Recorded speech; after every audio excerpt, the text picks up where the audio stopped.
It was a bright and sunny Monday morning in London. My name is Marcos, and I am a detective with the police. That day, I received an urgent call. There had been a robbery at an antique shop in Covent Garden. Without wasting a second, I rushed to the scene. When I arrived, I saw broken glass on the floor and empty shelves where valuable antiques once stood. The thief had been careful, taking only the most expensive items. This was not a random crime. The thief knew exactly what to steal. As I walked around, I noticed how skillfully they had avoided the alarm system. The shop owner, Mr. Smith, was in shock.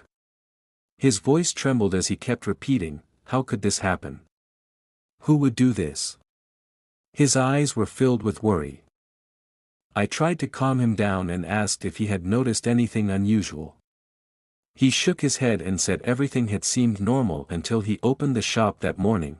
I took notes and searched for clues. The shop was full of beautiful, old treasures, each with its own story.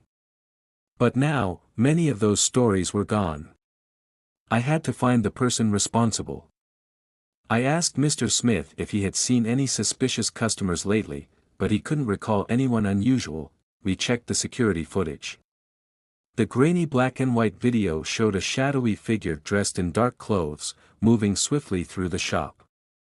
The thief avoided the security cameras, but then, for a brief moment, they made a mistake. I leaned in closer, my heart pounding. I knew this person. My stomach tightened as I recognized the thief. It was Javier, my childhood friend. I couldn't believe my eyes. Javier was a respected banker in Canary Wharf. He had a good life, a family, and a successful career. Why would he do this? A wave of emotions crashed over me: shock, disbelief, and sadness. Determined to find the truth, I went to Javier's apartment in Kensington. When he opened the door, he looked nervous. His usual confidence was gone. "Javier, why were you at the antique shop last night?" I asked, my voice firm. He looked away, his hands trembling slightly.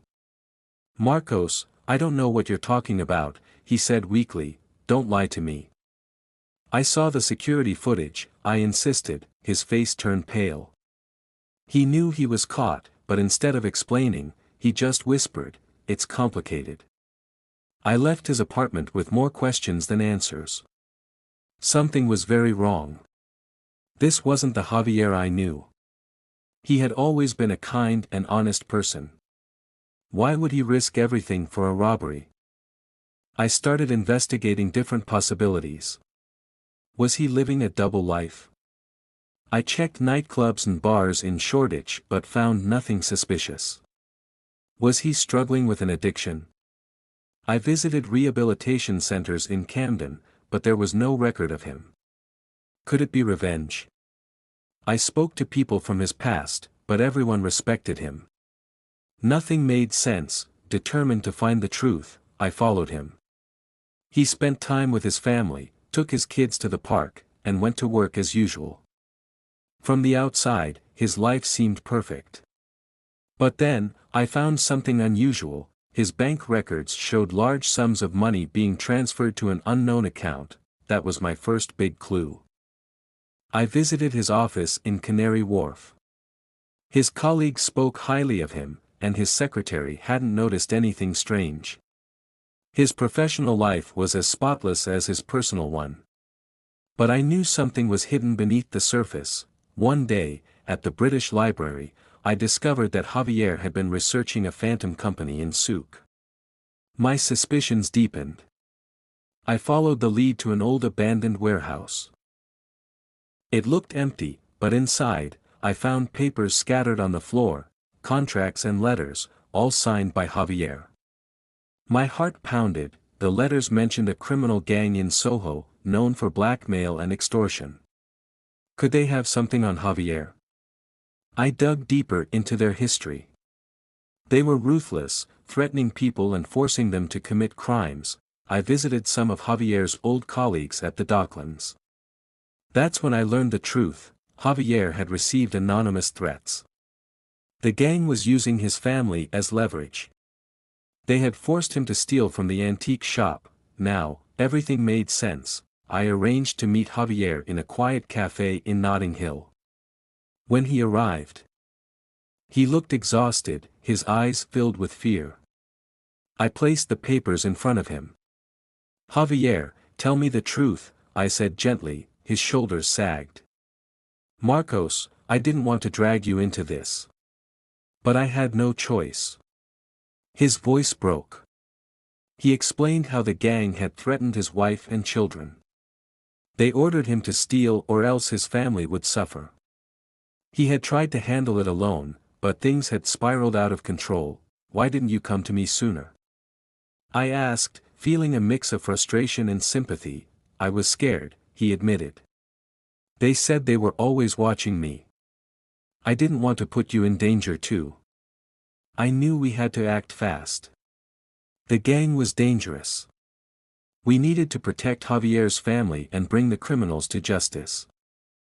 I contacted Scotland Yard, and we set up a plan to catch them." Javier agreed to help.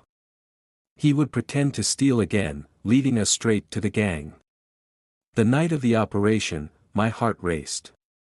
If anything went wrong, Javier's family could be in danger.